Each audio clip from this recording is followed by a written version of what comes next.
Start करते हैं नया chapter body fluid and circulation. ठीक है, तो बॉडी फ्लूइड एंड सर्कुलेशन से एग्जाम में 2 क्वेश्चन आते हैं। मतलब यहाँ ह्यूमन फिजियोलॉजी का बेसिक यही है कि किसी भी चैप्टर से 2-2 क्वेश्चन ही आते हैं। जैसे ब्रीदिंग से भी 2 क्वेश्चन, बॉडी फ्लूइड से भी 2 क्वेश्चन, स्किसन से भी 2-2 क्वेश्चन, तो लगभग सबसे 2 ही 2 क्वेश्चन आते हैं। इस चैप्टर का वेटेज 2 ही क्वेश्चन का है। किसी भी चैप्टर एनसीईआरटी का कोई भी तुम चैप्टर देख लो, किसी भी चैप्टर का स्टार्ट होने पर आपको एक पैराग्राफ मिलता है जिसमें कुछ इंट्रोडक्शन की बातें लिखी होती हैं। तो यहाँ पर भी एक पैराग्राफ दिया है जिसमें इंट्रोडक्शन दिया है। तो चैप्टर स्टार्ट करेंगे बॉडी फ्लूइड एंड सर्कुलेशन।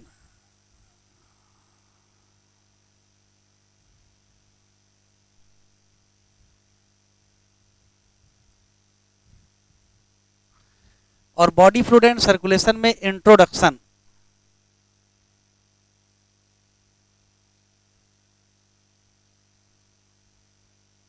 बातचीत ना करें, सुनाई पड़ेगा। इंट्रोडक्शन देखें क्या इंट्रोडक्शन में दिया है। तो इंट्रोडक्शन में एक बात समझाई गई है। क्या समझाई गई जरा देखते हैं कि मान लेते हैं कि ये पर्टिकुलर कोई सेल है। ठीक है, अगर चाहते हो कि ये सेल जिंदा रहे या अपनी सारी एक्टिविटी अच्छे से करे तो इसकी सिर्फ 2 शर्तें हैं। ये सेल कह रही है कि हमको आप कंटिन्यूअस दीजिए इसेंशियल सब्सटेंस।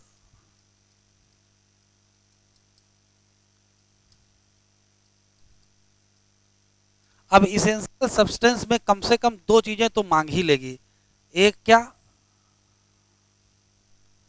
न्यूट्रिएंट, और दूसरा क्या, O2। सेल कहती है कि हमको आप एसेंशियल सब्सटेंस कंटिन्यूअस देते रहिए, लेकिन सेल की एक और शर्त है। सेल कह रही है कि जो हार्मफुल सब्सटेंस हैं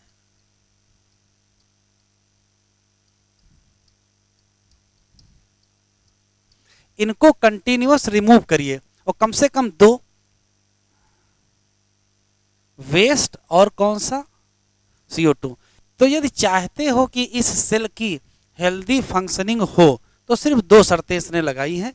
पहली शर्त यह है कि इसको कंटिन्यूअस O2 और न्यूट्रिएंट मिलता रहे और यहाँ से कंटिन्यूअस CO2 और वेस्ट जाता रहे। यही 2 शर्तें इसकी हैं, कंटिन्यूअस O2 और न्यूट्रिएंट आए, कंटिन्यूअस CO2 और वेस्ट जाए। अगर ऐसा होता रहेगा तो सेल की नॉर्मल फंक्शनिंग होगी।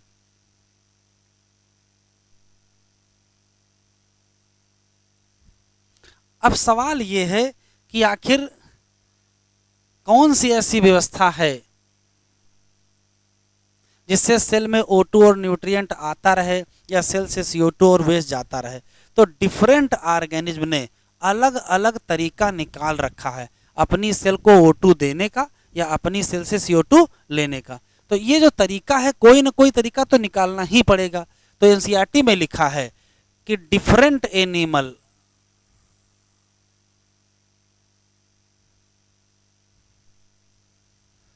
में डिफरेंट मेथड होंगे। किसके, O2 और न्यूट्रिएंट को कंटिन्यूअस सेल को देने के और CO2 और वेस्ट कंटिन्यूअस सेल से निकालने का तरीका अलग अलग होगा। जैसे एनसीईआरटी में एग्जाम्पल दिया हुआ है, लिखा है कि लोअर इनवर्टिब्रेट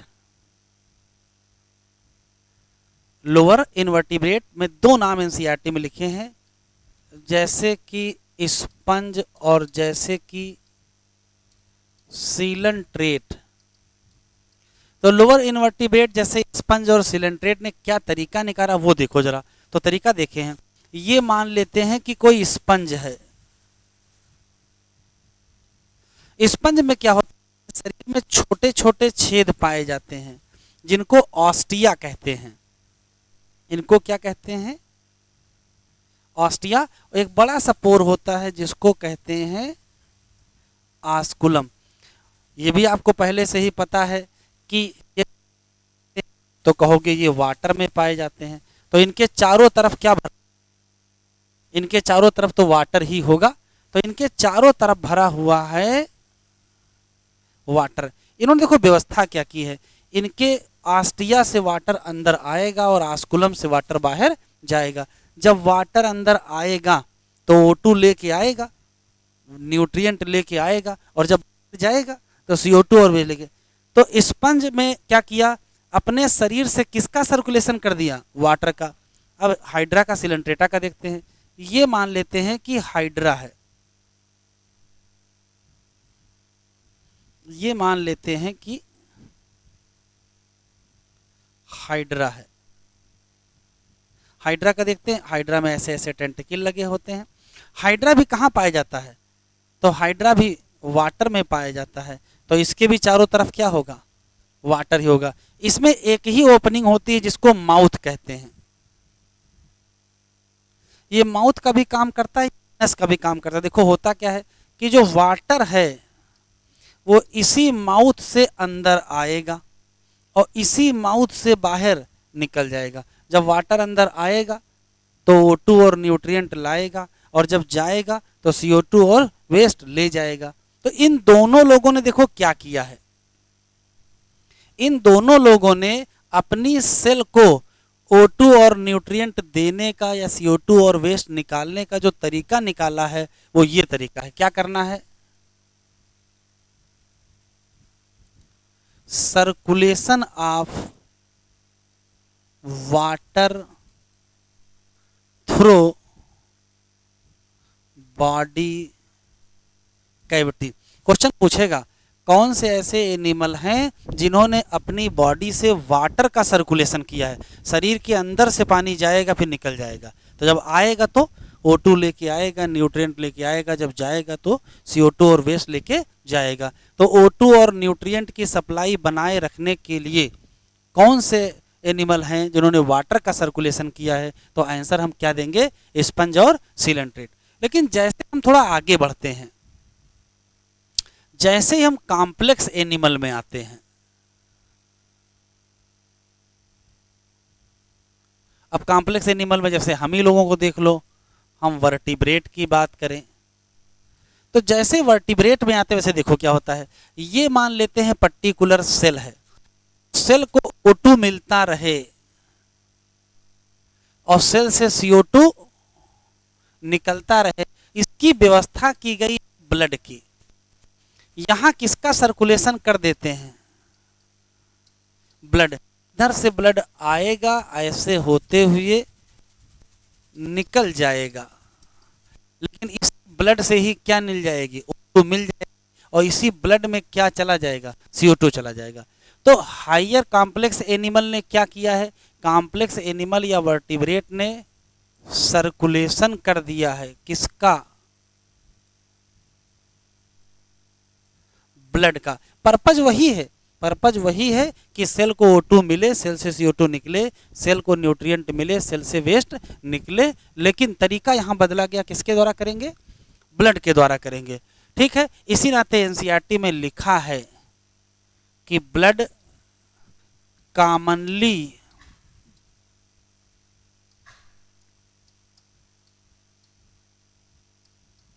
यूज्ड फ्लूइड है, काहे के लिए, फॉर सर्कुलेशन। लेकिन एक स्पेशल बात भी लिखी है, स्पेशल बात ये लिखा है कि लिम्फ, हम लोग अपने शरीर में लिम्फ का भी तो सर्कुलेशन करते हैं, तो जब लिम्फ का सर्कुलेशन होगा तो उससे भी कुछ चीजें सर्कुलेट होंगी। तो लिम्फ आल्सो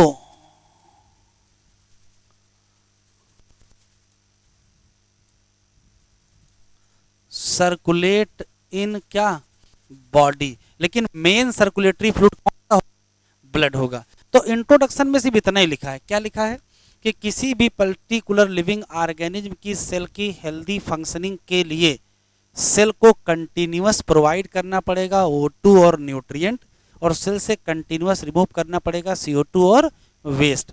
इस कंटिन्यूअस रिमूवल और कंटिन्यूअस प्रोवाइड को कोई ना कोई तरीके से तो मेंटेन करोगे।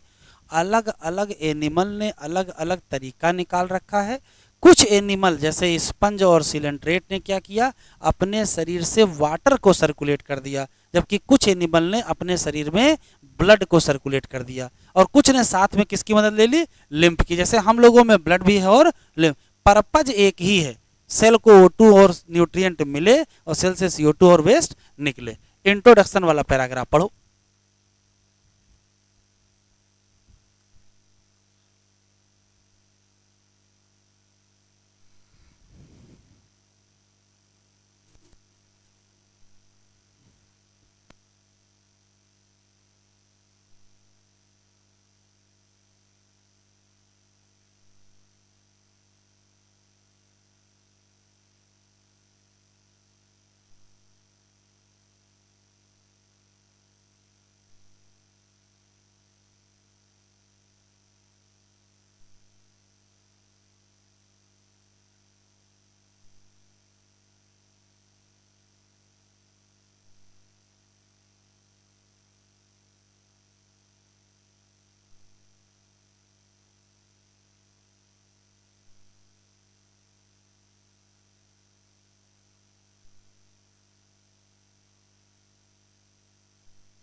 तो चलो देख लेते हैं एनसीईआरटी में कैसे लिखा हुआ है इसको।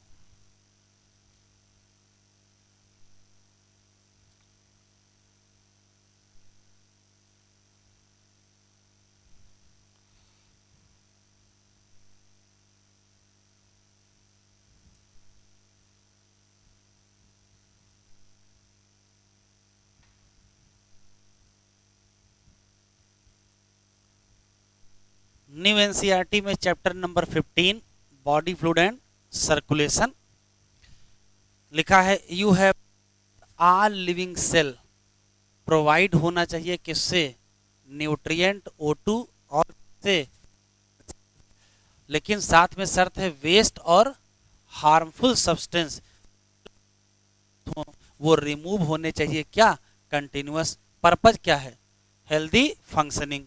इसका मतलब ये एसेंशियल है, कोई ना कोई तो चाहिए जो मूवमेंट करे दीज सब्सटेंस, या तो किसको, टू द सेल या तो फ्रॉम। फिर देखो लिखा है डिफरेंट ग्रुप ऑफ एनिमल में क्या है, different method. Simple organism, simple में कौन से दिए हैं, स्पंज और कौन से, सिलेंट्रेट, क्या सर्कुलेट करेंगे, वहां से, सराउंडिंग से, किसके through, body cavity. Purpose facilitate cell to exchange substance. लेकिन अगर हम कॉम्प्लेक्स ऑर्गेनिज्म में जाएंगे तो फिर स्पेशल फ्लूइड यूज होगा विद इन द बॉडी, शरीर के अंदर स्पेशल फ्लूइड सर्कुलेट करेगा, उसका नाम क्या है, blood is the most commonly body fluid of higher including, वो अलग बात है जिसका नाम also help in transport of substance. फिर इस चैप्टर में क्या पढ़ेंगे इससे कोई मतलब नहीं है। तो इंट्रोडक्शन क्लियर, आगे बढ़े। चलिए हेडिंग डाले, ब्लड। हेडिंग क्या डालना, क्यों लिखना है नहीं, केवल सुनना है।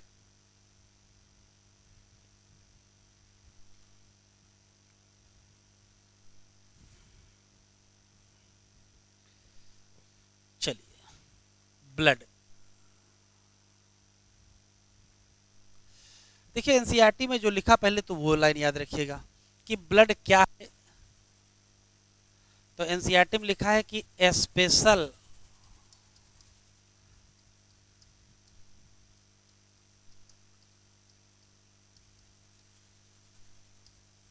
स्पेशल कनेक्टिव टिश्यू है और इसमें पाया जाता है क्या,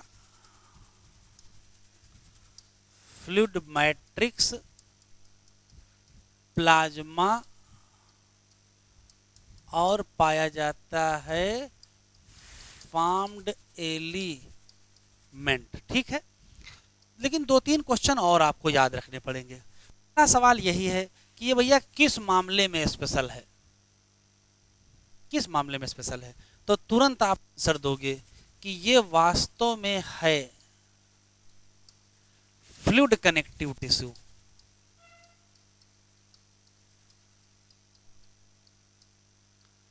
इसको कहते हैं फ्लूइड कनेक्टिव टिश्यू। अभी आगे कनेक्टिव टिश्यू पढ़ेंगे, तब पढ़ेंगे टाइप ऑफ कनेक्टिव टिश्यू। और टाइप ऑफ कनेक्टिव टिश्यू में जो सामान्य कनेक्टिव टिश्यू होता है उसको एरियोलर कनेक्टिव टिश्यू कहते हैं। फिर स्पेशल कनेक्टिव टिश्यू है, और स्पेशल कनेक्टिव टिश्यू में बहुत सारे आते हैं, जैसे बोन भी स्पेशल कनेक्टिव टिश्यू है, कार्टिलेज भी स्पेशल कनेक्टिव टिश्यू है, ब्लड भी स्पेशल कनेक्टिव टिश्यू है।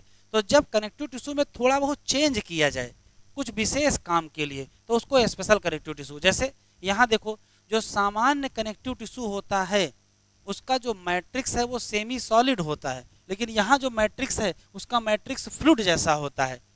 यही इसी नाते इसका नाम क्या हो गया, फ्लूइड कनेक्टिव टिश्यू। एक और क्वेश्चन है, ब्लड को कहा जाता है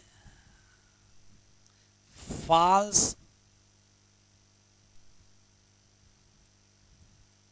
कनेक्टिव टिश्यू। ब्लड को फॉल्स कनेक्टिव टिश्यू कहा जाता है, क्यों? तो इस क्यों का आंसर आपको बताना पड़ेगा, because.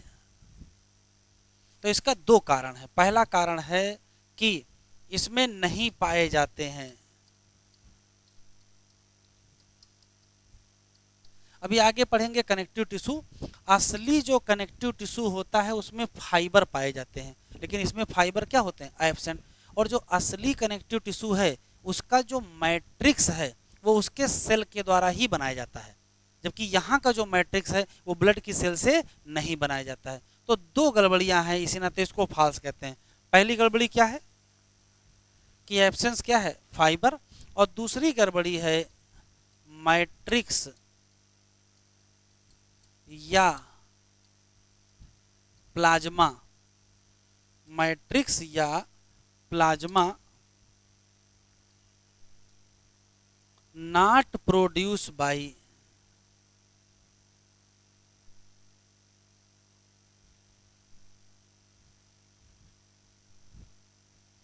Blood cell, blood cell के द्वारा प्रोड्यूस नहीं होता है, इसी नाते इसको कहते हैं फॉल्स कनेक्टिव टिश्यू। ठीक है, ये तो इतनी जनरल बात हो गई। दो क्वेश्चन हमको एक्स्ट्रा और याद करने हैं। जैसे ब्लड का कलर कैसा होता है,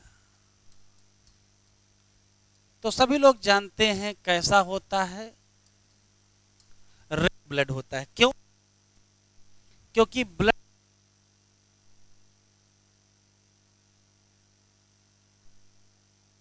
आरबीसी, और आरबीसी का कलर रेड होता है ड्यू टू हीमोग्लोबिन। तो हीमोग्लोबिन के चक्कर में इसका कलर कैसा हो गया, रेड हो गया। एक क्वेश्चन ये होता है। दूसरा क्वेश्चन पूछा जाता है ब्लड में, ब्लड का पीएच, ये इंपॉर्टेंट है। तो अगर ह्यूमन ब्लड की बात करें,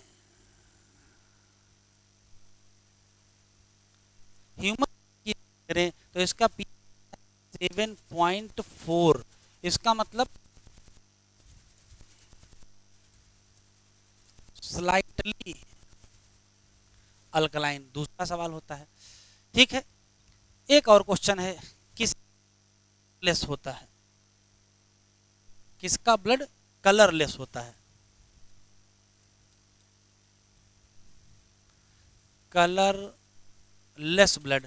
तो कलरलेस ब्लड होता है इंसेक्ट का, जैसे कि काकरोच का, जैसे कि mosquito.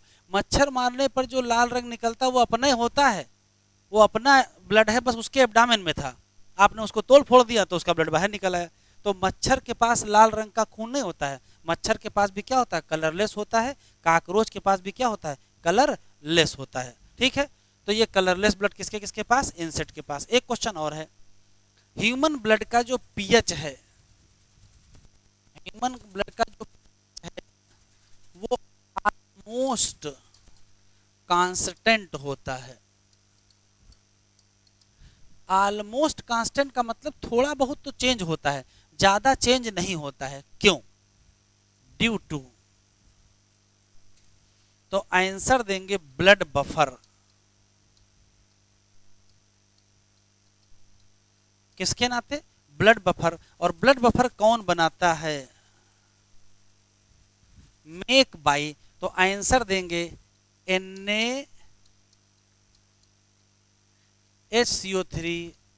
And H2CO3, NaHCO3 and H2CO3, इन दोनों का जो रेशियो होता है,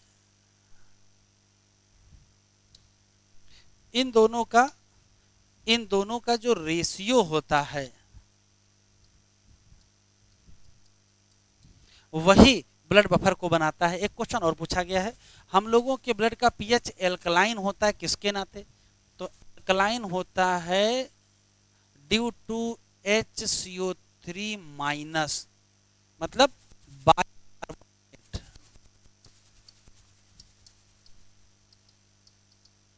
आयन।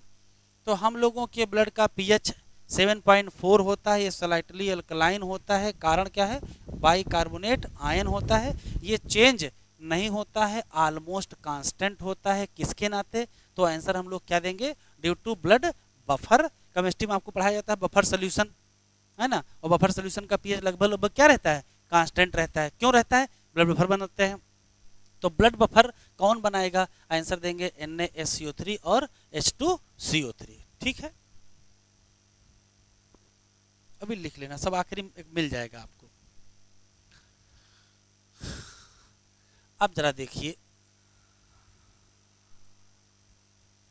अगर ब्लड को ध्यान से देखा जाए तो ब्लड का 55% और 45%, 55% ब्लड में होती है प्लाज्मा और 45% होते हैं फॉर्म्ड एलिमेंट, या इनको कहेंगे ब्लड सेल। पता कैसे चला? तो देखो कैसे पता चला। एक ट्यूब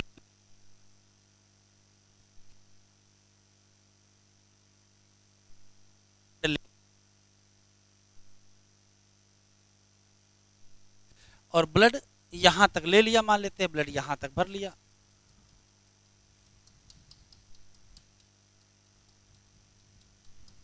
ठीक, यहां तक ब्लड भर दिया। फिर इसको तेजी से सेंट्रीफ्यूज करते हैं, तेजी से घुमा देते हैं, तो इसको सेंट्रीफ्यूज कर देंगे।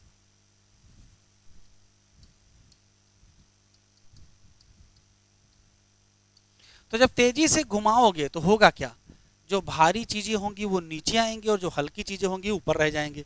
तो थोड़ी देर बाद देखो इसका हाल क्या होगा। थोड़ी देर बाद ये ट्यूब हमको इस फॉर्म में दिखाई पड़ेगी। इसमें होगा ये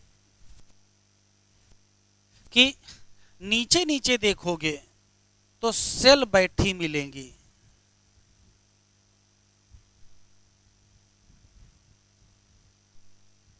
और ऊपर ऊपर देखोगे,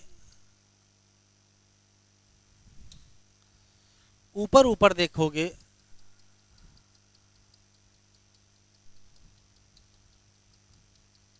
तो हमको प्लाज्मा दिखाई पड़ेगा। देखिए यहां हमको क्या मिला, प्लाज्मा, और यहां हमको क्या मिली, ब्लड सेल। आपको पता है कि टोटल वॉल्यूम ये है, इस टोटल वॉल्यूम का 45% वॉल्यूम ये कितने में रखी मिली, 55%, और ये कितने में रखी मिली, इसका मतलब है 45% वॉल्यूम किसने घेर रखा है, ब्लड सेल ने, और 55% किसने घेर रखा है, प्लाज्मा। तो ऐसे पता चला कि टोटल वॉल्यूम का 55% वॉल्यूम में प्लाज्मा मिला, इसका मतलब प्लाज्मा कितने परसेंट है, 55% है, और टोटल के 45% ब्लड सेल मिली, तो ब्लड सेल कितनी है, 45% है। तो एक एक करके हमको पहले पढ़ना है, पहले हम प्लाज्मा पढ़ेंगे और फिर हम ब्लड सेल पढ़ेंगे।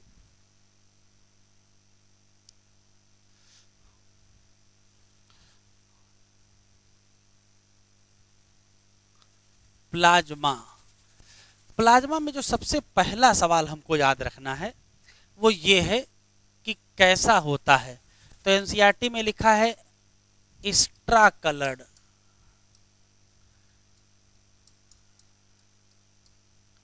एक्स्ट्रा कलर्ड का मतलब होता है जैसे भूसे का रंग होता है, भूसे का रंग हल्का पीला होता है ना, तो जैसे भूसे का रंग होता है उस रंग का। ये वो एक्स्ट्रा नहीं है जिससे जूस पीते हो, वो भी तो एक्स्ट्रा है, वो तो रंग बिरंगी मार्केट में आती है, लेकिन असली में एक्स्ट्रा का मतलब गेहूं की जो बाली होती है उसका जो रंग होता है उसी को एक्स्ट्रा कलर कहते हैं।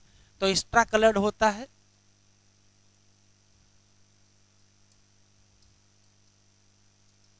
विस्कस फ्लूइड होता है।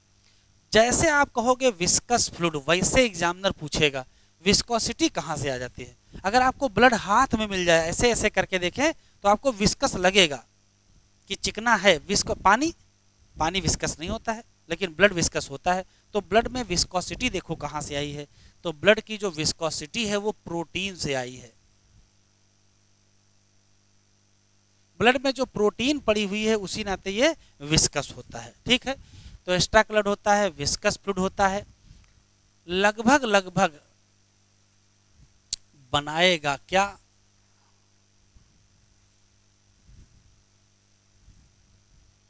कॉन्स्टिट्यूट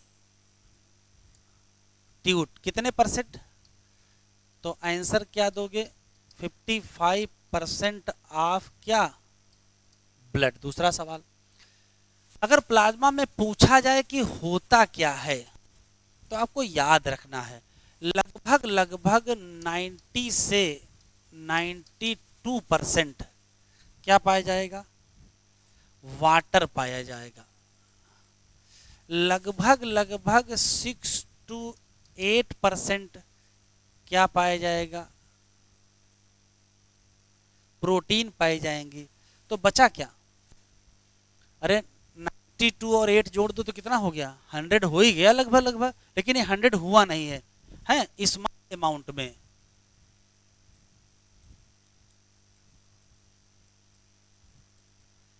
स्मॉल अमाउंट में कई चीजें पाई जाती हैं, जैसे जैसे मिनरल पाए जाते हैं, जैसे ग्लूकोज, अमीनो एसिड,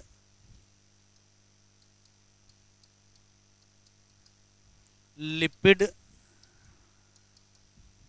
और ब्लड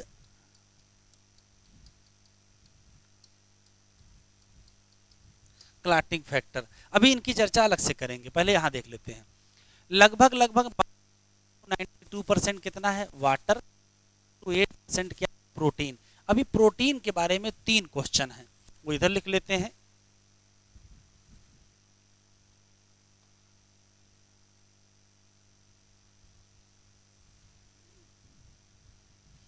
अगर हम प्रोटीन की बात करें तो प्रोटीन मेजर प्रोटीन है, मेजर प्रोटीन। कौन कौन सी प्रोटीन पाई जाती हैं? तो प्रोटीन के नाम पर 3 प्रोटीन के नाम आपको याद रखने पड़ेंगे। एक का नाम है फाइबर,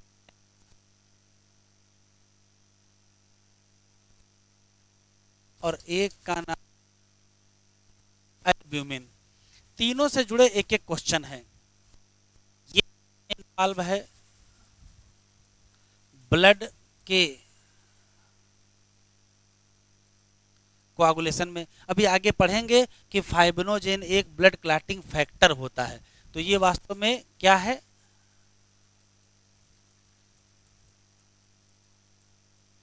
ब्लड क्लॉटिंग फैक्टर है। ये जो ग्लोब्यूलिन है ये डिफेंस में इन्वॉल्व है। किसमें इन्वॉल्व है? Defence.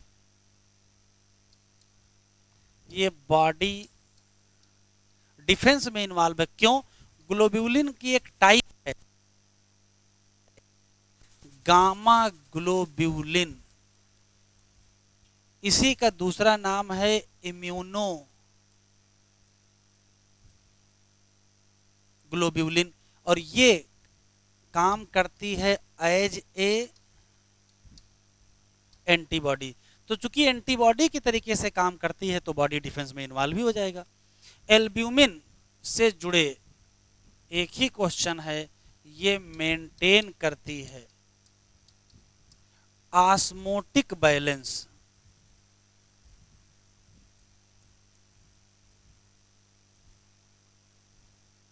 Of body fluid.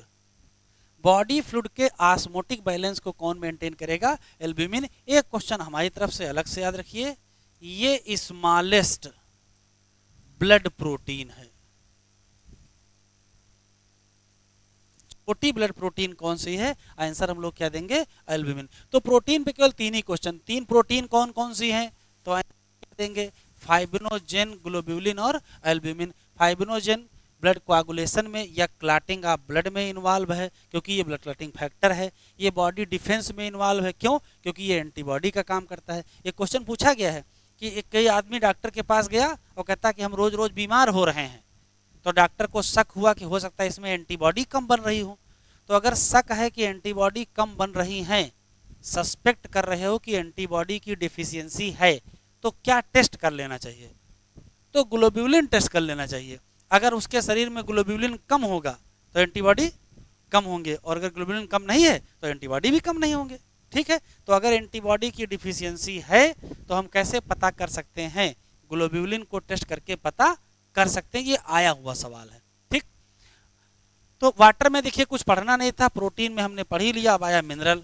Mineral की अगर हम बात करेंगे तो कौन कौन से मिनरल मिलेंगे? सोडियम, कैल्शियम, मैग्नीशियम, क्लोराइड और बाइकार्बोनेट आयन। आखिरी में टीसीबी लिखा है, है ना, सोडियम भी होगा, क्लोराइड भी होगा, पोटेशियम भी होगा, दुनिया भर की चीजें होंगी, लेकिन मोटे मोटे sodium, calcium, magnesium, chloride, bicarbonate वगैरह दिया है।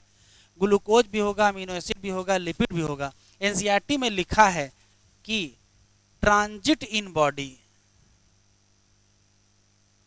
ट्रांजिट इन बॉडी, इसका मतलब देखो क्या है, ऐसी चीजें जो बदलती रहें, जो एक जैसी ना बनी रहें, जो चेंज होती रहें, यहां से वहां, वहां से वहां आती जाती रहें, उनको क्या कहते हैं, ट्रांजिट कहते हैं। तो एनसीईआरटी में एक शब्द लिखा है ऑलवेज ट्रांजिट इन बॉडी, तो आंसर हम लोग क्या देंगे, ग्लूकोज, अमीनो एसिड, लिपिड, हाँ साथ में मिनरल भी कह सकते हैं।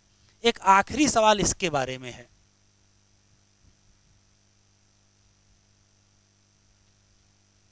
आखिरी सवाल ब्लड क्लॉटिंग फैक्टर के बारे में है। पहला सवाल यह है कि ब्लड क्लॉटिंग फैक्टर प्लाज्मा में पाए जाते हैं कैसे, तो कहोगे फाउंड एज इनएक्टिव फैक्टर। किस फॉर्म में पाए जाते हैं, इनएक्टिव फैक्टर। इसका मतलब तो फिर यही हुआ कि जब फैक्टर एक्टिव होंगे तभी तो ब्लड क्लॉटिंग होगी। तो ब्लड क्लॉटिंग के टाइम क्या हो जाएंगे, factor become, factor become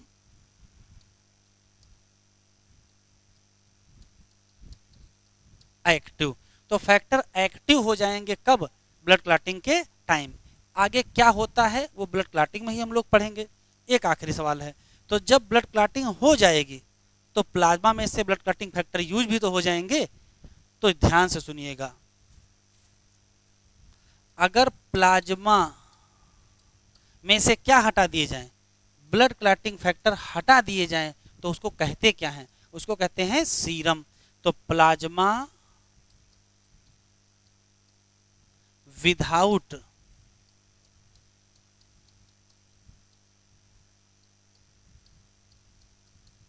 clotting factor, और इसको कहते क्या हो, इसको उल्टा मत कर दीजिएगा, एक बार एग्जामिनर उल्टा कर दिया था, लिखा था serum without clotting factor is plasma, serum without clotting factor is plasma. अरे सीरम में क्लॉटिंग फैक्टर मिला दो तो जो बनेगा वो क्या हो जाएगा, प्लाज्मा। फिर सुने ध्यान से, सीरम में क्लॉटिंग फैक्टर मिला दीजिए तो तुरंत क्या बन जाएगा, प्लाज्मा। और प्लाज्मा में से क्लॉटिंग हटा दो तो क्या बन जाएगा, सीरम। तो सीरम और प्लाज्मा में अंतर समझ आया, प्लाज्मा में से क्या हटा दो, क्लॉटिंग फैक्टर, जो बचेगा वो सीरम, और सीरम में क्या जोड़ दो, तो जो बन जाएगा उसका नाम प्लाज्मा। कोई दिक्कत तो नहीं, इतना ही लिखा है प्लाज्मा में, पूरा प्लाज्मा पढ़ो।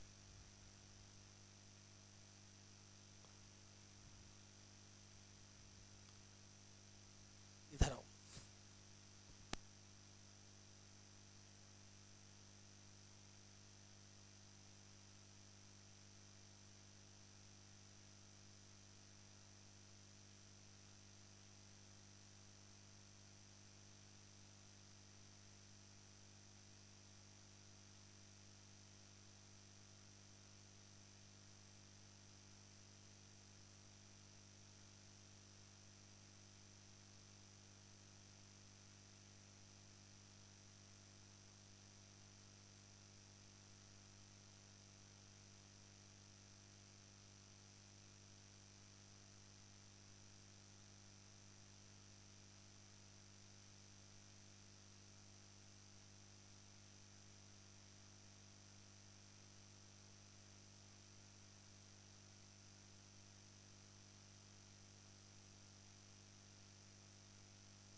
देखें एनसीईआरटी में कैसे लिखा है। लिखा है प्लाज्मा एक एक्स्ट्रा कलर्ड विस्कस फ्लूइड, लगभग 55% ब्लड में, हाँ 55% ऑफ ब्लड, 90 to 92% क्या है, वाटर, प्रोटीन कितना है 6 to 8%, 3 प्रोटीन, एक फाइब्रिनोजेन, ग्लोब्यूलिन और एल्ब्यूमिन, यही क्या है मेजर प्रोटीन है। फाइब्रिनोजेन किसके लिए आवश्यक है, क्लॉटिंग या कोआगुलेशन के लिए। ग्लोब्यूलिन किसमें इन्वॉल्व है, डिफेंस में इन्वॉल्व है। और एल्ब्यूमिन ऑस्मोटिक बैलेंस में इन्वॉल्व है। प्लाज्मा में स्मॉल अमाउंट में है क्या, मिनरल। मिनरल में कौन कौन से, ये देखो लिखे हैं, सोडियम, कैल्शियम, मैग्नीशियम, बाइकार्बोनेट वगैरह एचटीसी। और स्मॉल अमाउंट में ही ग्लूकोज है, स्मॉल अमाउंट में ही अमीनो एसिड, स्मॉल अमाउंट में ही लिपिड। ये सब के सब प्लाज्मा में है। बस क्या लिखा है, ऑलवेज ट्रांजिट इन बॉडी। फिर देखो लिखा फैक्टर फॉर कोआगुलेशन या clotting of blood present in plasma, लेकिन कैसे कैसे लिखा है, इनएक्टिव फॉर्म लिखा है, एक्टिव ना करिएगा। और प्लाज्मा में से क्या हटा दिया जाए, क्लॉटिंग फैक्टर हटा दिया जाए, तो जो बचेगा सीरम। तो सीरम में क्या जोड़ दिया जाए, तो जो बनेगा उल्टा नहीं हो जाएगा, सही है ना। Plasma without clotting factor serum, कि serum without clotting factor plasma है, serum without clotting factor plasma नहीं है। फॉर्म्ड एलिमेंट,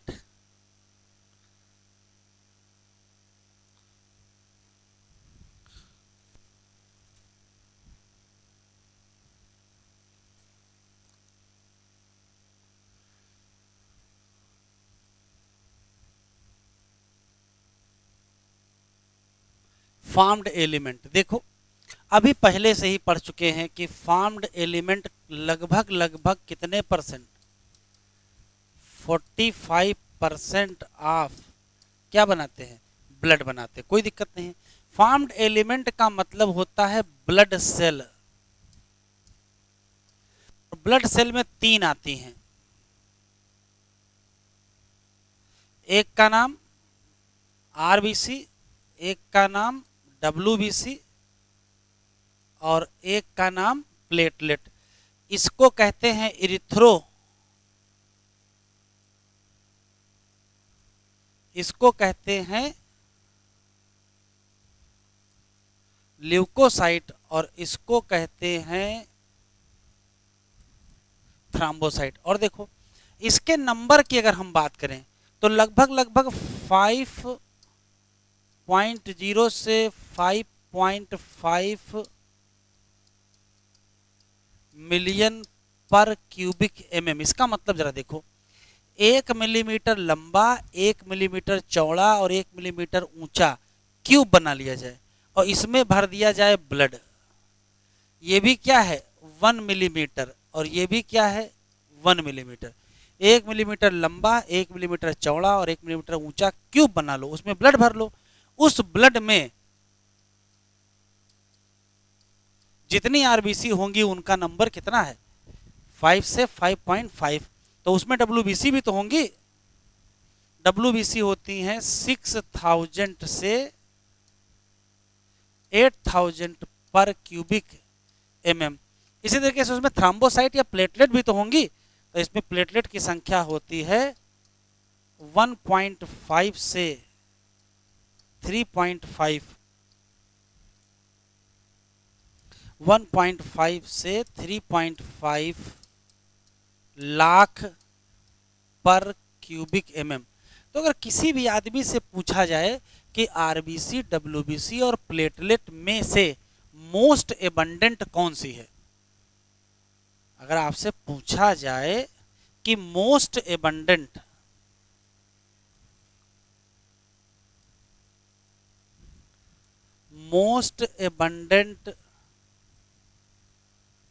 फॉर्म्ड एलिमेंट कौन सा है, तो आंसर क्या दोगे आरबीसी, तो ये नहीं आएगा लीस्ट एबंडेंट।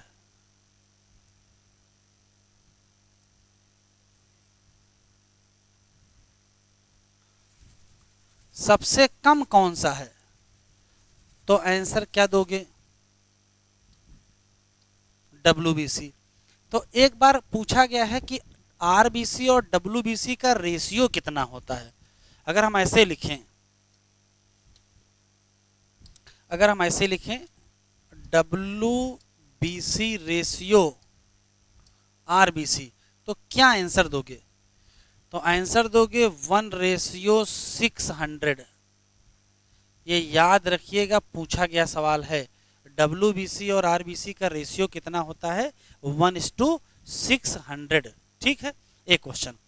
तो अगर आपसे आर्डर पूछ ले तो सबसे ज्यादा क्या बताओगे, आरबीसी, फिर क्या बताओगे, प्लेटलेट,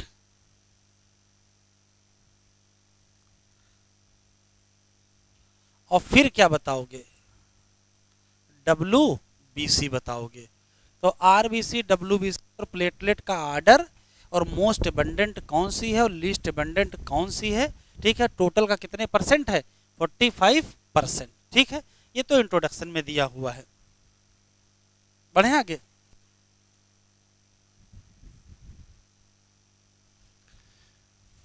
अब एक एक कर पढ़ना है। सबसे पहले आरबीसी के बारे में पढ़ेंगे।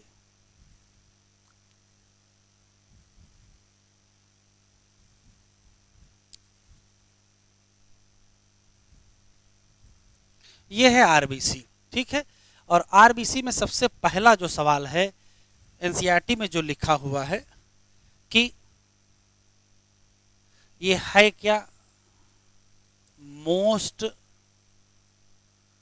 एबंडेंट फॉर्म्ड एलिमेंट, और ये मोस्ट एबंडेंट होने के नाते किसी एडल्ट ह्यूमन में इसका नंबर भी आपको पता है, 5 से 5.5 मिलियन क्या पर क्यूबिक एमएम। इसमें तो कोई शक ही नहीं है, 5 से 5.5 मिलियन पर क्यूबिक एमएम ऑफ ब्लड, ये इनका संख्या पहले से रटा हुआ। ठीक, दूसरा सवाल देखो, होता ये है कि इनका नाम और इनका कलर, आरबीसी का नाम और आरबीसी का कलर कहां से आया, तो ड्यू टू प्रेजेंस ऑफ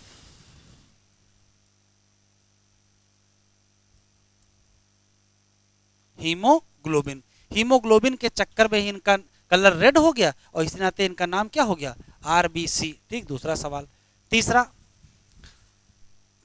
अगर हम जनरली देखें तो ये नॉन न्यूक्लिएटेड होती है, किसमें,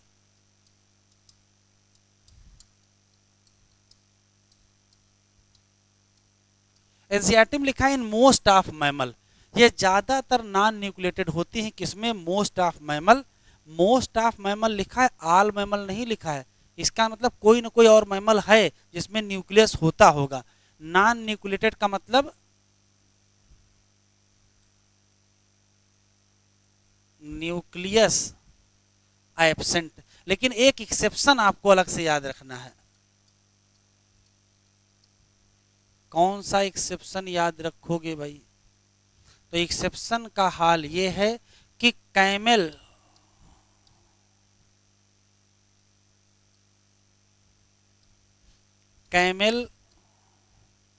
वह मैमल है जिसमें पाई जाती है nucleated RBC.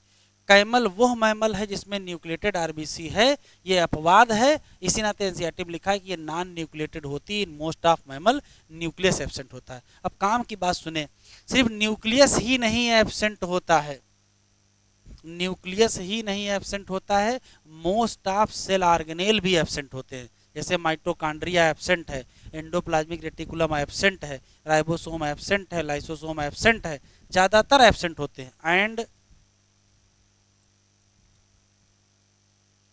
Most of cell organelle क्या हो जाएंगे, most of cell organelle absent. ठीक है, तो जैसे ही आप इस पर नजर डालोगे, nucleus and most of cell organelle absent, वैसे पूछा गया है, नीठी में पूछा गया है कि ये क्यों एब्सेंट हो गए हैं। तो ध्यान से सुनिएगा, इसके अंदर की जगह खाली की गई है किस पर्पज से, कि हीमोग्लोबिन भर सके। तो ये एब्सेंट है, तो आप कहेंगे प्रोवाइड मोर स्पेस,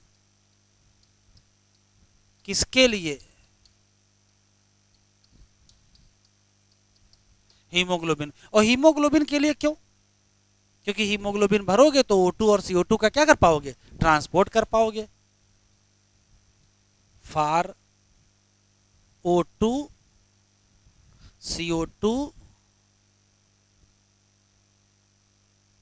ट्रांसपोर्ट कर पाओगे। ठीक, वापस आते हैं, तो न्यूक्लियस भी एब्सेंट है, सेल ऑर्गेनेल भी एब्सेंट है, तो माइटोकॉन्ड्रिया भी तो एब्सेंट होगा, नहीं समझे। और अगर माइटोकॉन्ड्रिया एब्सेंट हो जाएगा, अगर माइटोकॉन्ड्रिया एब्सेंट हो जाएगा तो रेस्पायरेशन कैसे करेंगे। तो याद रखिएगा, आरबीसी में एरोबिक रेस्पायरेशन नहीं होता है। कैसा होता है, एन एरोबिक। एक और क्वेश्चन देखो, न्यूक्लियस भी एब्सेंट है, मतलब डीएनए नहीं होगा, और माइटोकॉन्ड्रिया भी एब्सेंट है, उसमें भी तो डीएनए होता है। तो ना न्यूक्लियस है ना माइटोकॉन्ड्रिया है, तो डीएनए का क्या हाल होगा, डीएनए भी एब्सेंट। तो पूछा गया सवाल एआईपीएमटी का ही है, सेल विदाउट डीएनए, और आंसर क्या मिलेगा, आरबीसी। तो ये क्या है,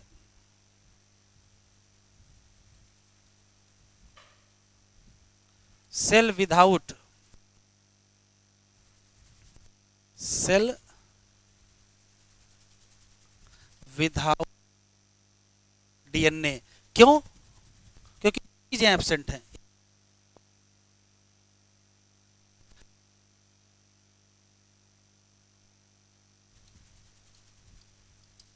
न्यूक्लियस भी एब्सेंट, माइटोकॉन्ड्रिया भी एब्सेंट, तो फिर डीएनए भी क्या हो जाएगा, एब्सेंट। इसी नाते पूछा गया सवाल है सेल विदाउट डीएनए, और आंसर क्या मिलेगा, आरबीसी मिलेगा। एक और, चूंकि माइटोकॉन्ड्रिया एब्सेंट है, माइटोकॉन्ड्रिया क्या है, एब्सेंट है, इस माइटोकॉन्ड्रिया के एब्सेंट होने के नाते बताओ रेस्पायरेशन कैसा होगा। तो आप आंसर देंगे एन एरोबिक।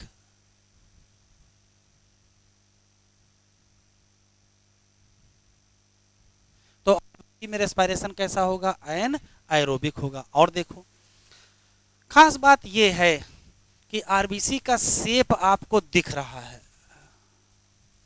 शेप कैसा दिख रहा है, तो आंसर देंगे बाई कॉनकेव स्फेरिकल। शेप के नाम पर क्या है, by concave spherical in shape होता है। तो बाई कॉनकेव स्फेरिकल होता है, नॉन न्यूक्लिएटेड होता है, किसमें, मोस्ट ऑफ मैमल में।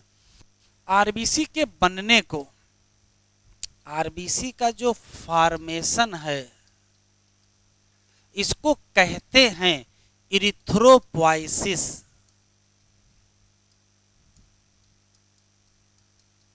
क्या कहते हैं, इरिथ्रोपोइसिस। पूछा गया सवाल है आरबीसी फॉर्मेशन या इरिथ्रोपोइसिस कहाँ होती है, तो आंसर देंगे एट रेड बोन मैरो। कहाँ होती है, रेड बोन मैरो पर होती है। एक क्वेश्चन, आखिरी सवाल है, आरबीसी टूट जाती है, आरबीसी का ब्रेकडाउन भी होता है, कहां होता है, आंसर देंगे एट, कहां होता है, स्प्लीन। और इसी नाते स्प्लीन को क्या कहते हो, ग्रेव यार्ड ऑफ आरबीसी क्यों टूट जाती है? क्यों टूट जाती है? क्योंकि आरबीसी की लाइफ स्पान बहुत छोटी है। कितने दिनों की है? 120 दिन की। तो आरबीसी की लाइफ स्पान कितना होता है? 120 दिन। इतना तो एनसीईआरटी में लिखा हुआ है। ऐसे ही आरबीसी से जुड़े जितने सवाल हैं हमने सब आरबीसी के ही चारों तरफ लिख दिए हैं। ठीक है, एक क्वेश्चन स्पेशल और है। इसका जो न्यूक्लियस है वो वास्तव में होता है। जब आरबीसी बनती है तो उसमें न्यूक्लियस होता है, लेकिन बाद में डिजेनरेट करता है। तो ये स्पेशल पॉइंट है कि अगर आपके पास मिल जाए इमेच्योर आरबीसी तो इसमें क्या होगा? न्यूक्लियस भी होगा और अदर सेल ऑर्गेनेल भी क्या होंगे? प्रेजेंट होंगे। लेकिन जैसे ही इमेच्योर आरबीसी कन्वर्ट होगी किसमें? मैच्योर आरबीसी में, वैसे ही न्यूक्लियस एंड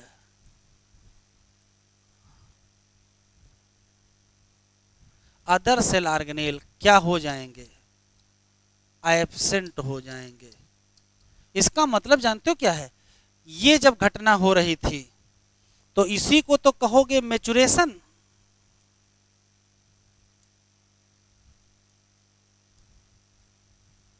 और इसी दौरान क्या हो जाएगा? डीजेनरेट हो जाएगा। और इसी दौरान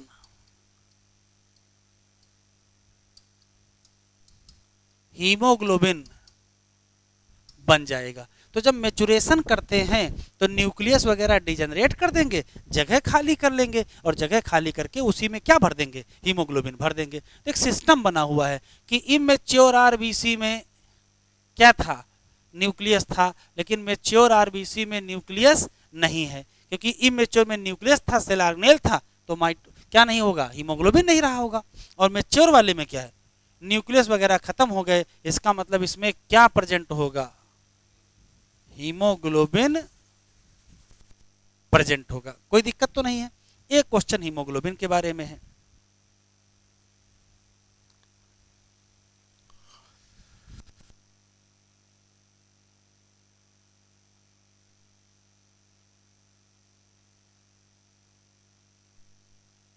हीमोग्लोबिन देखो, पहला सवाल है कि हीमोग्लोबिन क्या है? तो आंसर देंगे रेड कलर्ड।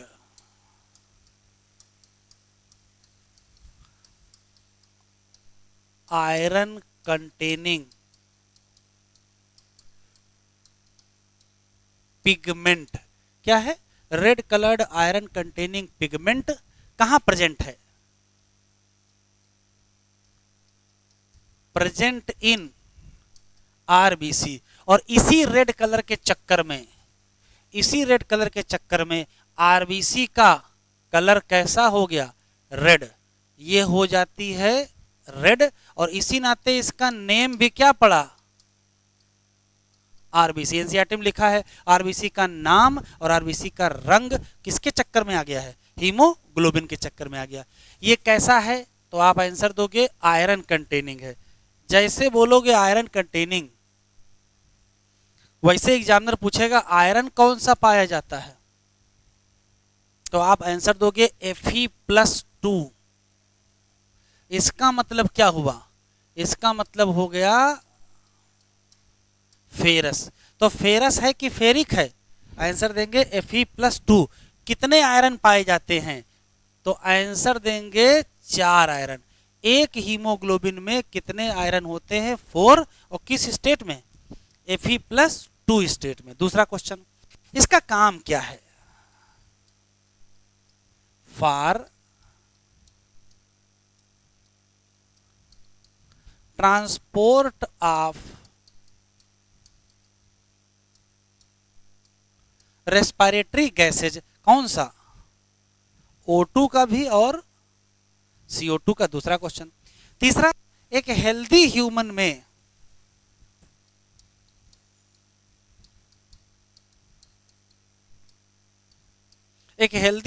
में कितना हीमोग्लोबिन पाया जाएगा? तो कहोगे 12 टू 16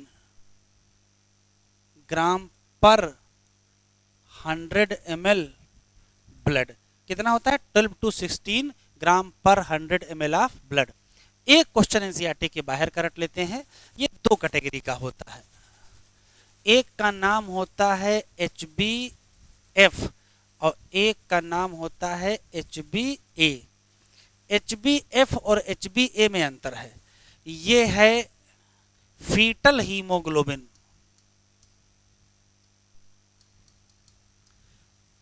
और ये है एडल्ट हीमोग्लोबिन। HbF और HbA में एक क्वेश्चन AIPMT में बहुत पहले आया था कि ऑक्सीजन से ये भी बाइंड होता है और ऑक्सीजन से ये भी बाइंड होता है, तो ऑक्सीजन से एफिनिटी किसकी ज्यादा होती है? तो आंसर देंगे HbF की होती है। तो अलग से याद रखना है, मोर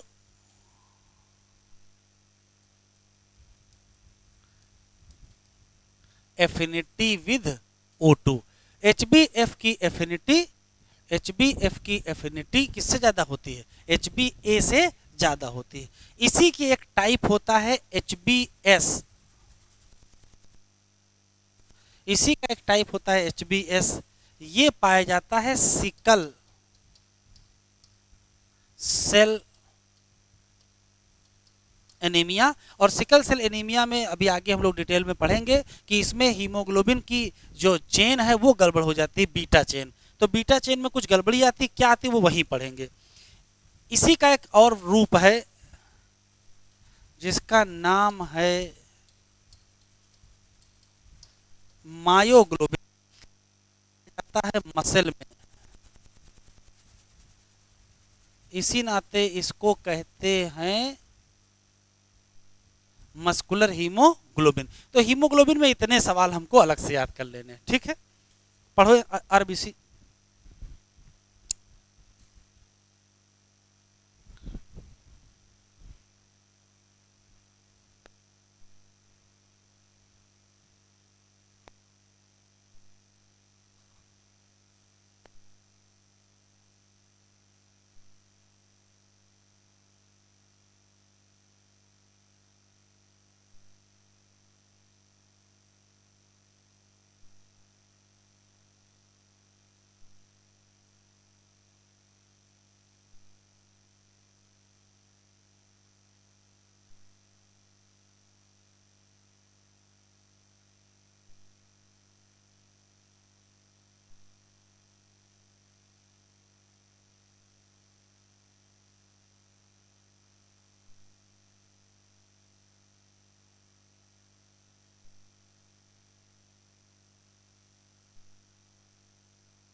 पढ़ लिया?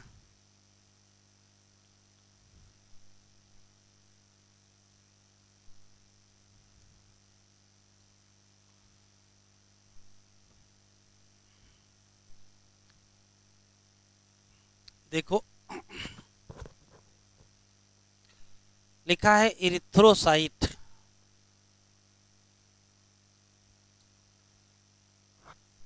इरिथ्रोसाइट, ल्यूकोसाइट और प्लेटलेट को मिला के कहते क्या है? Formed element. और ये कितने परसेंट? 45% ऑफ ब्लड बनाएंगे, तो पहले से पता है। इरिथ्रोसाइट या रेड ब्लड सेल, ये देखो लिखा है मोस्ट एबंडेंट। क्यों? एक हेल्दी एडल्ट मैन में औसत 5 मिलियन से 5.5 मिलियन पर cubic MM of blood. RBC कहाँ बनती है? रेड बोन मैरो इन, क्या लिखा है? एडल्ट। ये अच्छा क्वेश्चन है, एक बार एग्जामिनर आईपीएमटी में ही पूछा गया है। इरिथ्रोपोइसिस स्टार्ट होना अलग मसला है और होना अलग मसला है। अगर इरिथ्रोपोइसिस स्टार्ट पूछेगा तो आंसर लिवर मिलेगा। यहाँ क्या लिखा है? एडल्ट। इम्ब्रायोनिक तो नहीं लिखा ना? इम्ब्रायोनिक फेज में आरबीसी सबसे पहले लिवर में बनती है, बाद में बोन मैरो बनना शुरू होती है। तो इरिथ्रोपोइसिस स्टार्ट पूछेगा तो लिवर बताएंगे, वरना इन जनरल क्या है? बोन मैरो है रेड वाला। आरबीसी में लिखा है divide of nucleus. Divide of nucleus का मतलब न्यूक्लियस के बिना, किसमें? Most of mammal. और कैसा होता है? बाइकॉन्केव। इसमें पाया जाता है रेड कलर्ड और क्या? Iron containing complex protein. ये पॉइंट जरा देख लो, कॉम्प्लेक्स प्रोटीन क्यों है? कॉम्प्लेक्स प्रोटीन इस नाते है क्योंकि यहाँ जो प्रोटीन पाई जाती है, यहाँ जो प्रोटीन पाई जाती है वो क्वाटरनरी प्रोटीन होती है। कौन सी प्रोटीन? क्वाटरनरी। इसी नाते इसको कॉम्प्लेक्स कहते हैं। नाम क्या? हीमोग्लोबिन। लिखा है कलर और नेम किसका? सेल का। इसी चक्कर में आया है। एक हेल्दी इंडिविजुअल में कितना है? 12 से 16 gram of haemoglobin in every 100 ml of blood. These molecule का मतलब हीमोग्लोबिन का सिग्निफिकेंट रोल है transport of respiratory gases. RBC की औसत लाइफ स्पान 120 दिन है, उसके बाद ये डिस्ट्रॉय हो जाएंगे। कहाँ? स्प्लीन में। कहोगे क्या? Graveyard of RBC. चलो डब्ल्यूबीसी देखते हैं।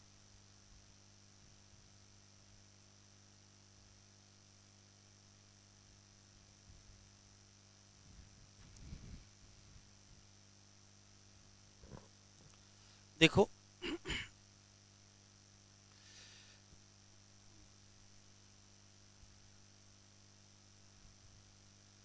पहला सवाल यह है कि डब्ल्यूबीसी कैसी सेल हैं, तो तुरंत आंसर दोगे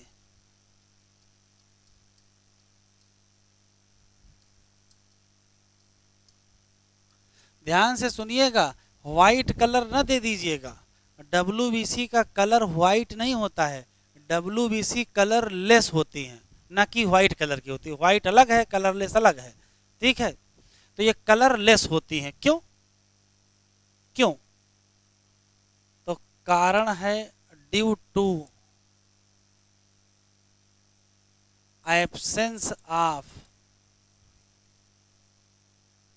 हीमोग्लोबिन। एक सवाल तो यही हो गया। दूसरा सवाल है कि अगर हम डब्ल्यूबीसी के नंबर की बात करेंगे तो नंबर इनका कितना है?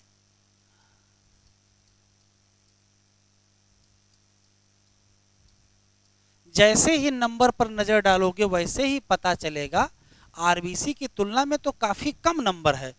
तो नंबर क्या है? तो कहोगे लेसर देन। आरबीसी से भी कम है और प्लेटलेट से भी कम है। दूसरा सवाल। लेकिन एक खास बात हो गई है, डब्ल्यूबीसी की खास बात यह है कि ये होती है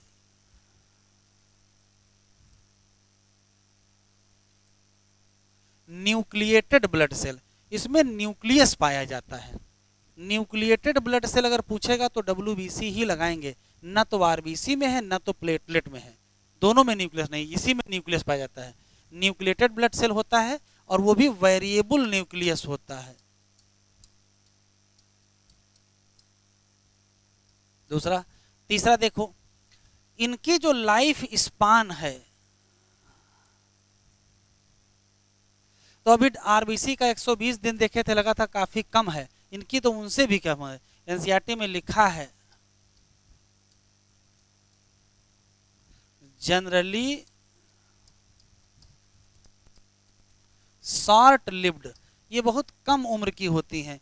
वास्तव में इनकी औसत लाइफ स्पान 1 वीक की होती है। इनकी औसत लाइफ स्पान 1 हफ्ते की होती है, बस औसत लाइफ स्पान 1 हफ्ते की होती है। इस नाते जनरली क्या होती है, शॉर्ट लिव्ड होती हैं। तो न्यूक्लिएटेड होती हैं, कलरलेस होती है, इनका नंबर होता है। एक क्वेश्चन हमारी तरफ से याद रखोगे, ये मोटाइल ब्लड सेल होते हैं। मोटाइल क्यों, अभी आगे पढ़ेंगे। इसमें पाया जाता है amoeboid movement. Movement and locomotion पढ़ेंगे तो वहां देखेंगे कि अमीबॉयड मूवमेंट में ल्यूकोसाइट आती हैं। तो अमीबॉयड मूवमेंट होता है किसकी मदद से, बाई स्यूडो पोडिया। तो स्यूडोपोडिया की मदद से इसमें सेल चल सकती हैं। आरबीसी चलेगी नहीं, स्वयं नहीं चलेगी, ब्लड बहेगा उसके साथ बहती रहेगी, लेकिन यहाँ तो ये चलेगी, इस नाते इसको कहेंगे क्या, मोटाइल ब्लड सेल। ठीक है, तो जनरल कहानी यहाँ दिया है। अब आता है टाइप।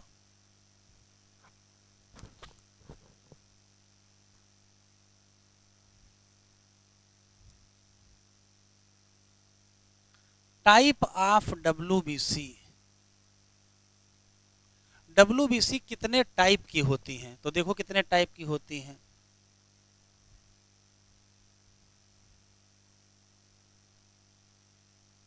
इसका जो एक टाइप होता है इसे कहते हैं ग्रेन्यूलोसाइट, और जो दूसरा टाइप होता है उसे कहते हैं, होता क्या है वो जरा देख लो। मान लेते हैं कि ये WBC है, ठीक है, तो WBC के अंदर न्यूक्लियस तो पाया ही जाएगा।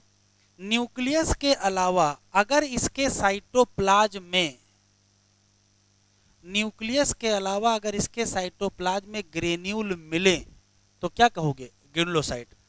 तो ये क्या है, ग्रेन्यूल इन साइटोप्लाज्म। तो ग्रेनुलोसाइट का मतलब क्या हुआ, ग्रेनुलोसाइट का मतलब हुआ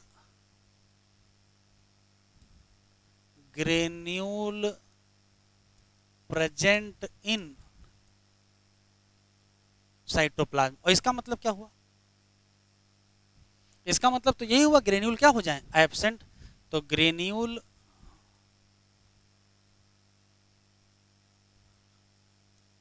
एब्सेंट इन साइटोप्लाज्म। तो साइटोप्लाज्म में ग्रेन्यूल क्या हो गए, एब्सेंट। एक क्वेश्चन और पूछता है कि जो ये ग्रेन्यूल हैं, ये जो ग्रेन्यूल पाए जाते हैं ये वास्तव में क्या है।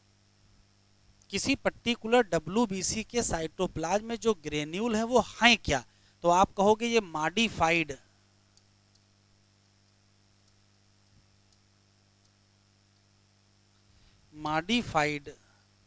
लाइसोसोम है। ये एक अच्छा सवाल है। WBC के ग्रेन्यूल क्या हैं, तो आप कहोगे मॉडिफाइड लाइसोसोम है। ठीक है, तो किससे भरे होंगे, हाइड्रोलिटिक एंजाइम से भरे होंगे, वो जनरल बात हो गई। वापस आते हैं, टोटल का लगभग 70% क्या होती हैं, ग्रेनुलोसाइट, और टोटल का लगभग 30% क्या होती हैं, एग्रेनुलोसाइट। लेकिन जो ग्रेन्युलोसाइट हैं ये 3 प्रकार की होती हैं। एक का नाम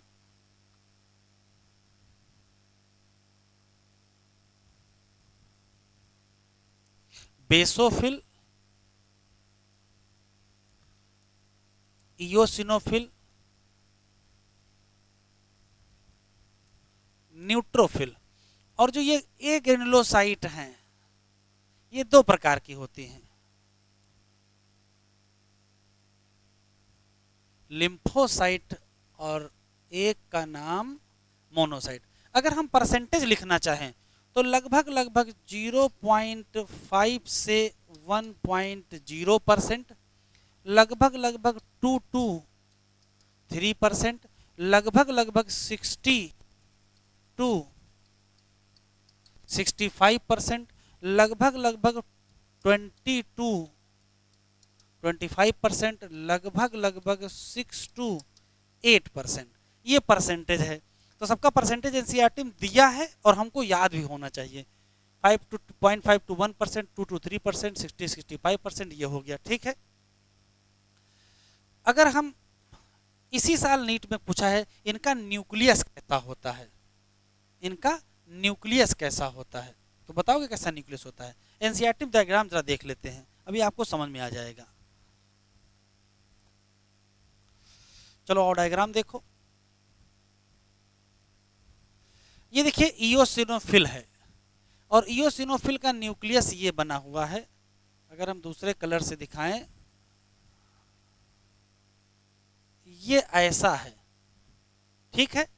बेसोफिल का तो न्यूक्लियस दिख ही नहीं रहा कैसा है। न्यूट्रोफिल का न्यूक्लियस दिख रहा है,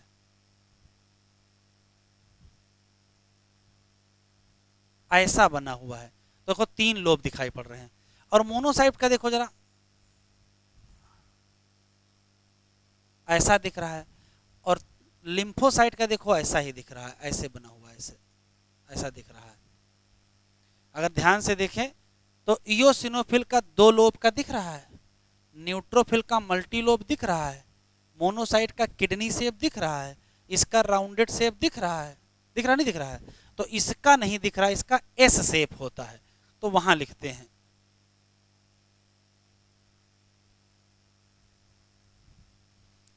इसका होता है एस शेप, इसका होता है बाइलोब्ड, इसका होता है मल्टीलोब्ड, इसका राउंडेड, और इसका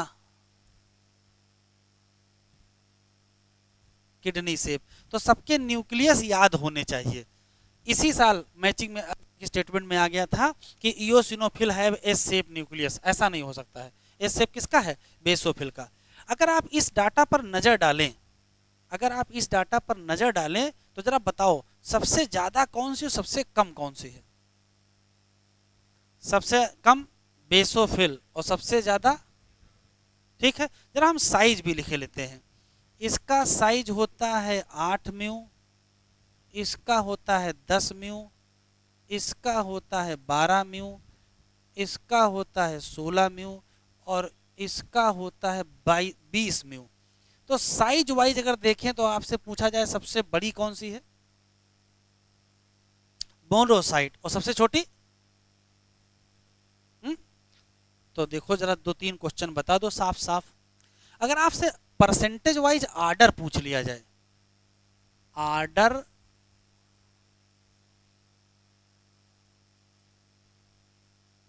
अकॉर्डिंग टू परसेंटेज, तो बताओ। तो सबसे ज्यादा न्यूट्रोफिल, उससे कम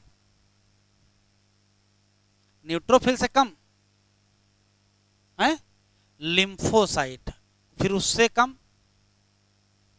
मोनोसाइट, उससे कम इयोसिनोफिल, और उससे कम एक, तो ये याद कर लो, ठीक है। इस हिसाब से मोस्ट एबंडेंट कौन सी, तो मोस्ट एबंडेंट कौन सी बताओगे?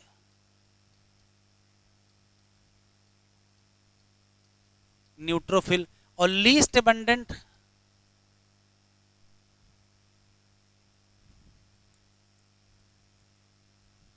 तो कौन सी बताओगे?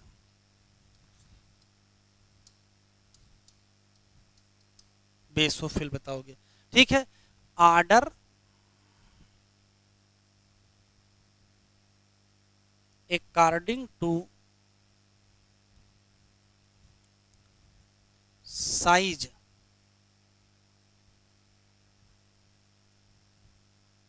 साइज के हिसाब से जरा बताओ बेटा आर्डर।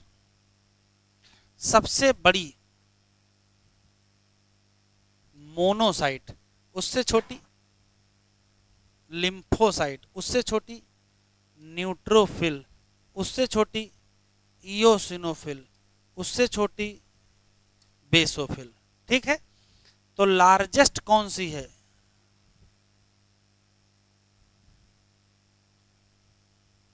लार्जेस्ट कौन सी और स्मॉलेस्ट कौन सी? कौन सी? बेसोफिल। तो ये दो क्वेश्चन और निकल आए कि लार्जेस्ट कौन सी, स्मॉलेस्ट कौन सी है, आर्डर कौन सा है। ठीक है, तो परसेंटेज वाला आर्डर तो आप बिल्कुल याद ही रखोगे, उसको तो भूलोगे नहीं। 0.5 से 1% बेसोफिल, फिर 2 to 3% इयोसिनोफिल, उसके बाद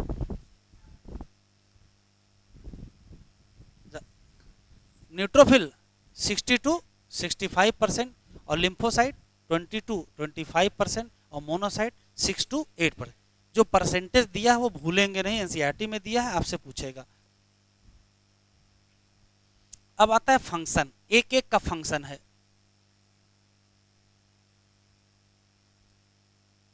बेसोफिल का फंक्शन तो एनसीईआरटी में जो लिखा वो उतना याद रखेगा, उसी से काम चलेगा। ये सिक्रीट करेंगे क्या? हिस्टामिन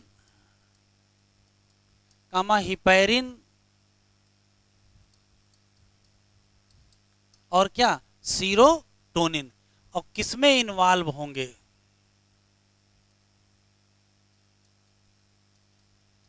इन्वॉल्व इन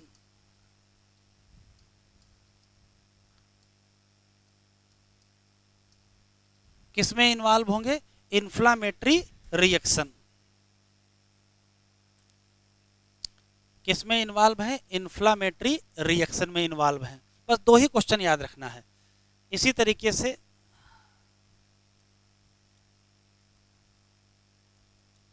इयोसिनोफिल, ध्यान से सुनेंगे, एनसीईआरटी में दो शब्द लिखे हैं, लिखा है रेजिस्ट इन्फेक्शन,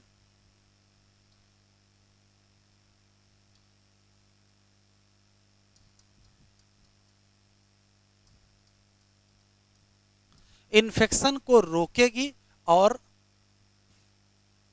एसोसिएट है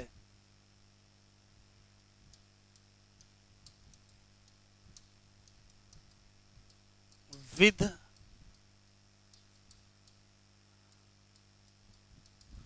एलर्जिक रिएक्शन। एलर्जिक रिएक्शन से कौन एसोसिएट है? इयोसिनोफिल। एलर्जी के बारे में दो बातें अलग से हमको पढ़ लेनी है। देखो होता क्या है कि जो बेसोफिल है ये निकालती है क्या? हिस्टामिन। और इसी से होता क्या है? एलर्जी। लेकिन जो इयोसिनोफिल है इसकी जिम्मेदारी है कि ये एब्जॉर्ब कर लेती है क्या? ये एब्जॉर्ब कर लेती है हिस्टामिन। और जब हिस्टामिन को एब्जॉर्ब कर लेगी तो घटा देगी क्या? एलर्जी। तो एलर्जी घटाने वाली कौन सी सेल है? तो आंसर देंगे क्या? इयोसिनोफिल। और बढ़ाने वाली कौन सी सेल है? बेसोफिल। ठीक है, तो ये तो अलग से कहानी है, एलर्जी में डिटेल में पढ़ेंगे। वापस आ जाओ। तीसरी है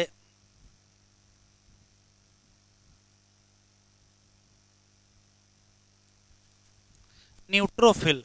तो न्यूट्रोफिल के साथ मोनोसाइट एक साथ में पढ़ी जाती हैं। इन दोनों की खास बात यह है कि ये दोनों फैगोसाइटिक सेल हैं।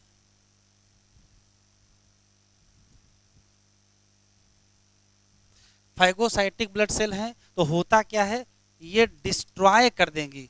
अगर कोई पैथोजन हमारे शरीर में आया तो उसको ये खा लेती हैं, तो इंगल्फ पैथोजन, पैथोजन को खा लेंगी, पैथोजन मारा जाएगा, तो ये इंगल्फ कर लेंगे।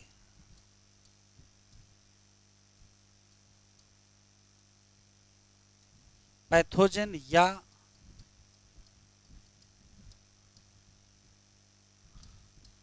फॉरेन ऑर्गेन, तो अगर कोई फॉरेन ऑर्गेन हमारे शरीर में आ गया तो उसको खा लेंगी, और इस प्रोसेस को कहेंगे क्या,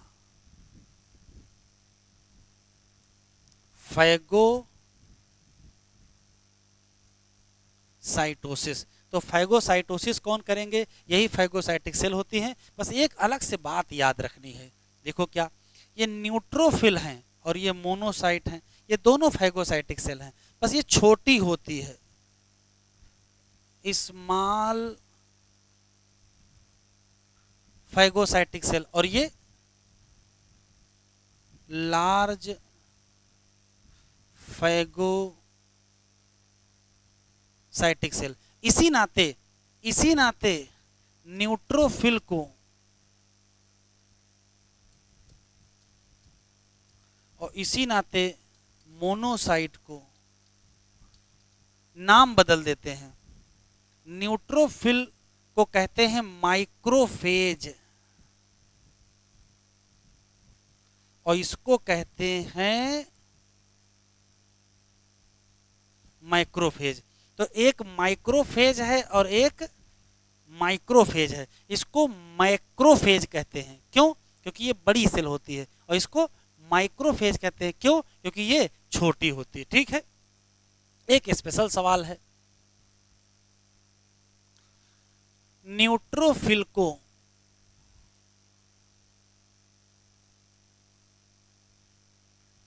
PMNL भी कहा जाता है। फुल फॉर्म है polymorphonuclear leukocyte. PMNL polymorphonuclear leukocyte भी कहते हैं, वास्तव में इसको किलर सेल भी कहते हैं। और आगे बढ़ते हैं, फिर आता है लिम्फोसाइट के बाद बचा क्या, हाँ लिम्फोसाइट ही बचा।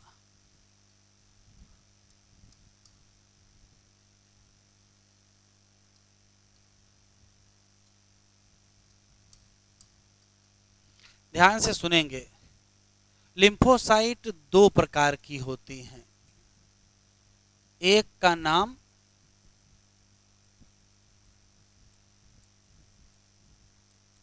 बी लिम्फोसाइट और एक का नाम टी लिम्फोसाइट। और ये दोनों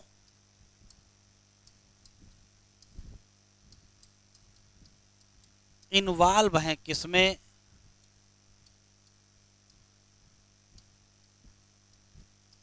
इम्यून रिस्पांस में। तो ये दोनों इम्यून रिस्पांस में इन्वॉल्व हैं, बी लिम्फोसाइट भी और टी लिम्फोसाइट। अब सवाल है बी कहां से आ गया, टी कहां से आ गया, उसका अलग से कुछ कॉन्सेप्ट है, वो भी देख लेते हैं। देखो क्या है, होता क्या है, एक स्ट्रक्चर होता है जिसका नाम है लिम्फॉइड ऑर्गन। लिम्फॉइड ऑर्गन वो जगह होती है, लिम्फॉइड ऑर्गन वो जगह होती है जहां लिम्फोसाइट बनते हैं। तो यहां से बनेंगे लिम्फोसाइट, लेकिन जो लिम्फोसाइट बनते हैं वो इमैच्योर होते हैं। लिम्फॉइड ऑर्गन कौन से होते हैं, आगे इम्यूनिटी पढ़ेंगे, वहां डिटेल में पढ़ेंगे, लेकिन इमैच्योर होते हैं। लिम्फोसाइट का मैच्योरेशन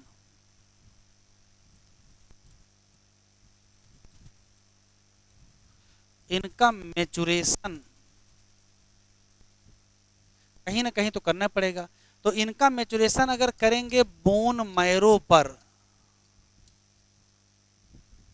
अगर इनका मैच्योरेशन बोन मैरो पर करेंगे और वहां से मैच्योर होके निकलेंगे तो इनके नाम के आगे लग जाएगा बी लिम्फोसाइट। और अगर इनका मैच्योरेशन हो जाए, अगर इनका मैचुरेशन हो जाए कहाँ, थाइमस पर, और वहां से मैच्योर होके निकलेंगे तो नाम हो जाएगा टी लिम्फोसाइट। तो एक बार क्वेश्चन पूछा गया है कि टी लिम्फोसाइट का जो टी है वो कहां से आया है, टी लिम्फोसाइट का टी कहां से आया है, तो बी लिम्फोसाइट का बी, बस हो जाएगा गलत। बी लिम्फोसाइट का बी कहीं और से आया है। कहां से, एक शब्द है जिसका नाम बर्सा फेब्रिकस है। बर्सा फेब्रिकस नाम का स्ट्रक्चर बर्ड में पाया जाता है। सबसे पहले ये कहानी यहीं खोजी गई, तो वहीं से क्या आया, बी लिम्फोसाइट। अब वो अलग बात है कि बोन मैरो से भी क्या है, बी लिम्फोसाइट होता है, लेकिन बी शब्द आया कहां से है, बर्सा फेब्रिकस से आया है। और टी शब्द कहां से आया है, थाइमस से। कोई दिक्कत नहीं है। तो इम्यून सिस्टम में बी लिम्फोसाइट इन्वॉल्व होगी कि टी, तो कहोगे दोनों इन्वॉल्व होगी, चाहे बी हो चाहे टी। जरा पढ़ो एक बार डब्ल्यूबीसी, फिर पढ़ते हैं।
देखो एनसीईआरटी में कैसे लिखा है,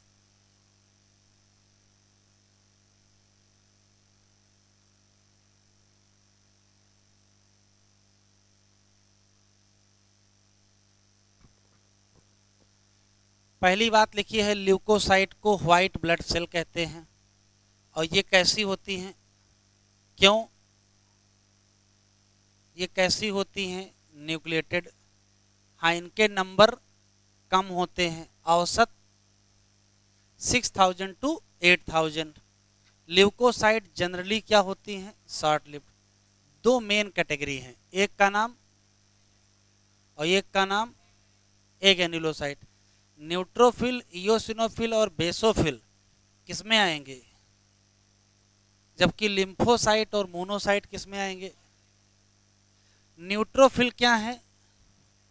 क्योंकि परसेंटेज 60 टू 65। जबकि बेसोफिल क्या है? Least abundant percentage.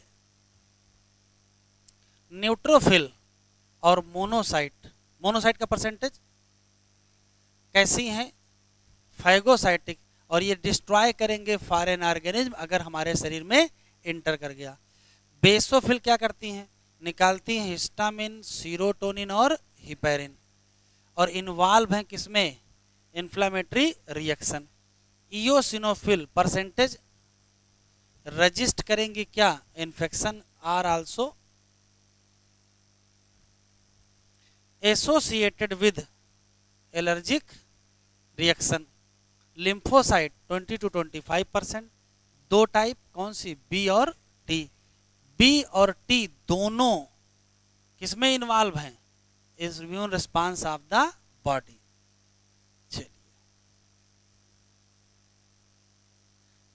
प्लेटलेट।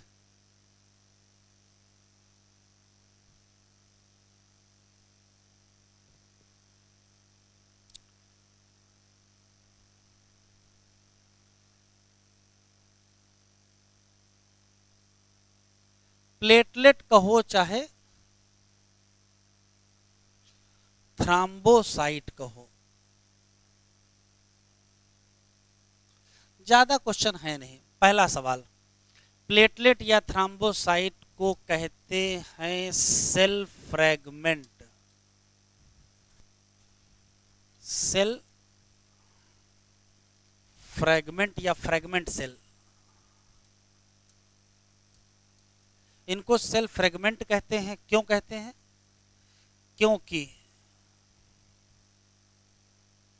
क्योंकि फॉर्म बाई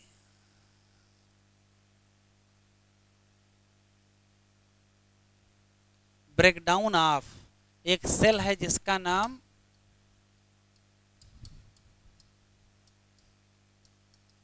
मेगाकैरियोसाइट, और ये क्या है? एक लार्ज सेल है। कहां? बोन मैरो पर। बोन मैरो पर पाई जाने वाली एक बड़ी सी सेल जिसका नाम मेगाकैरियोसाइट है, और इसके ब्रेकडाउन से बनती इसी नाते इनका नाम सेल फ्रैगमेंट है। चूंकि सेल के टूटने से बनी है, इसी नाते ये भी नॉन न्यूक्लिएटेड होती हैं।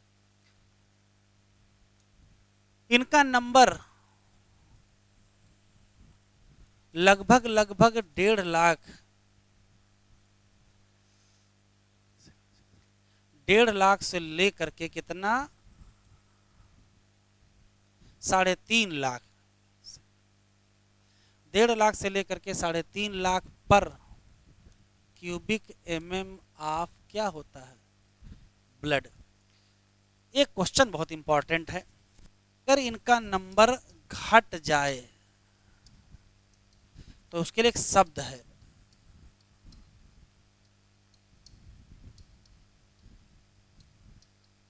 थ्राम्बोसाइटोपिनिया। बहुत स्पेशल सवाल है।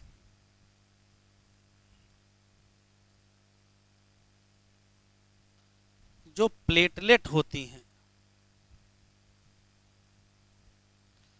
ध्यान से सुनिएगा, जब ये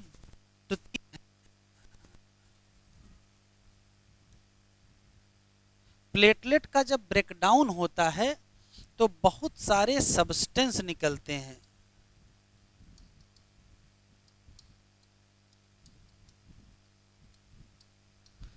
जो कि इन्वॉल्व होते हैं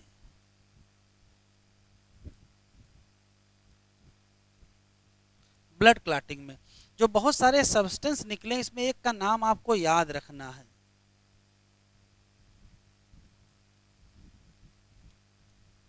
थ्रोम्बोप्लास्टिन। ये जो थ्रोम्बोप्लास्टिन है ये फैक्टर थर्ड है। अभी आगे ब्लड क्लॉटिंग पढ़ेंगे तो आपको बताएंगे, ये फैक्टर थर्ड है। तो जब प्लेटलेट टूटती हैं तो निकलते हैं थ्रोम्बोप्लास्टिन, जो जरूरी है किसके लिए, ब्लड क्लॉटिंग के लिए। इसी नाते अगर प्लेटलेट का नंबर घट जाए,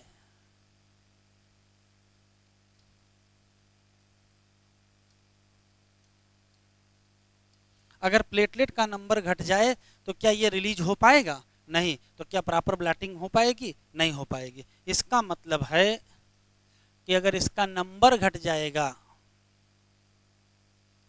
तो डिफेक्टेड हो जाएगी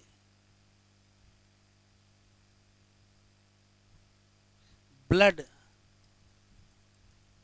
क्लॉटिंग। तो अगर कहीं चोट लग गई और खून बह रहा है तो फिर क्लॉटिंग होगी नहीं, खून बहता रहेगा, और अगर बहता रहेगा तो बहुत ज्यादा लॉस हो जाएगा। तो इसका रिजल्ट होगा क्या, इसका रिजल्ट हो जाएगा एक्सेसिव